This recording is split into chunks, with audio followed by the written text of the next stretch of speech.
Hi friends, ஓம் முருகாசன்லேருந்து செல்வி பேசுகிறேன். இப்போ காளான் எப்படி செய்கிறது பார்க்கலாம். அதுக்கு தேவையான பொருள் வெங்காயம், தக்காளி, பட்டை, லவங்கம், இஞ்சி பூண்டு பேஸ்ட். இப்போ எண்ணெய் ஊற்றிக்கின்னு கடுகு,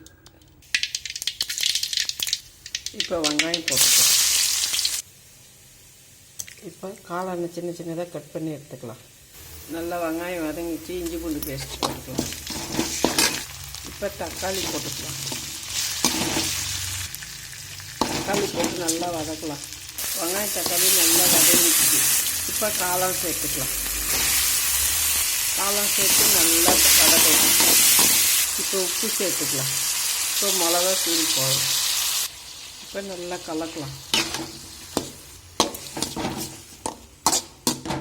இப்போ நல்லா எண்ணெயே நல்லா வதங்கிடுச்சு. இப்போ கொஞ்சம் தண்ணி சேர்த்துக்கலாம்.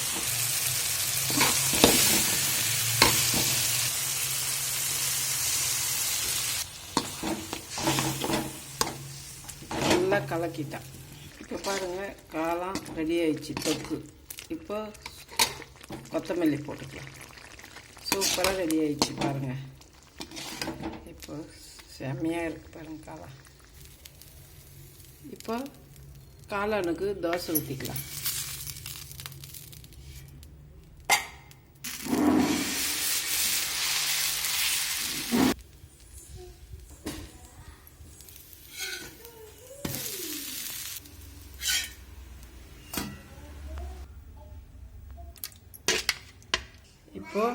இப்போ காளானும் தோசையும் ரெடி ஆயிடுச்சு. இப்போது சாப்பிட்லாம். ரெடி ஆயிடுச்சு. இது பார்த்துட்டு எப்படி கமெண்டில் சொல்லுங்கள்.